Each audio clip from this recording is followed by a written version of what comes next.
Welcome back students to your economics class. Today we are going to start with a new chapter from macroeconomics, balance of payment. Today our topic is going to be the current account of balance of payment. So before we start with the topic, let's look into the learning outcomes that you're going to achieve by the end of the class.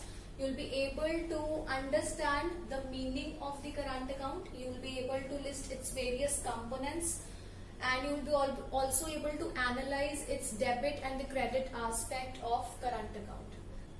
So let's look into the first topic for today, that is the meaning of the current account. What is a current account? Current account is going to record all the receipts as well as the payments related to foreign exchange on such transactions which do not impact the asset liability status of a country. Now this is the thing that needs to be focused upon. All the current account transactions are not going to impact the asset liability status of the country, and all these transactions are related to foreign exchange, that is receipts and payments related to foreign exchange in relation to the rest of the world that a country has undertaken.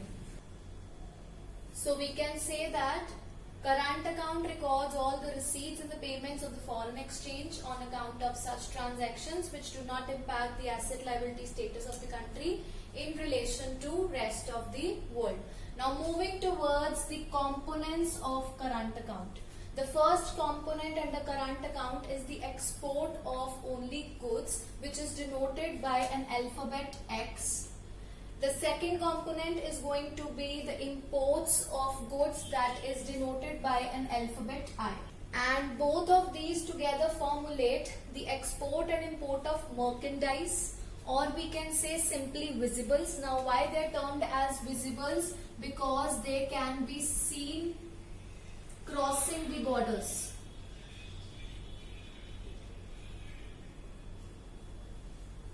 The export and import of goods is termed as visibles because visibles can be seen crossing the borders. So export and import of goods is going to be treated as merchandise, or we can say visible trade. And the visible trade is the one in which the tangible goods are there, material goods are there, and therefore they can be seen while crossing the borders. For example, we can say mobile phones. Import and export of mobile phones is going to be categorized under the export and import of merchandise or visibles because they can be seen crossing the borders. Another component under current account is going to be invisibles. Now all the services, that is import and export of services, is going to be categorized as invisibles under current account. Now why they are termed as invisibles? Because they cannot be seen crossing the borders.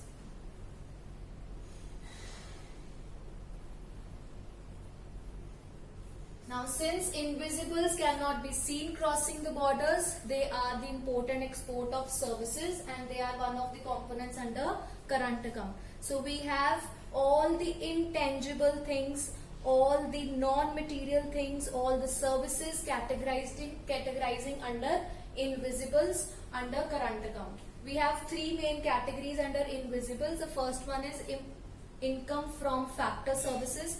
All the factor services in the form of compensation of employees, that is wages, rent,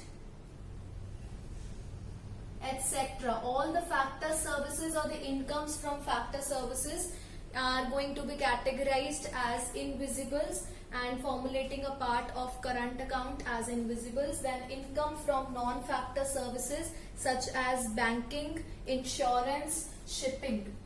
Banking, insurance, shipping, etc. they are going to be categorized as income from non-factor services. And the last one and the very important one is the current transfers. Now what are current transfers? These are unilateral in nature. Unilateral in nature, and they are transfers for free. These are transfers for free. These are unilateral in nature, that means they are one-sided. It can be in the form of gifts, grants, etc. So these can be in the form of donations, these can be in the form of gifts, these can be in the form of grants, these can be in the form of remittances. All these are going to be categorized under unilateral or current transfers. So that's all regarding the components of current account.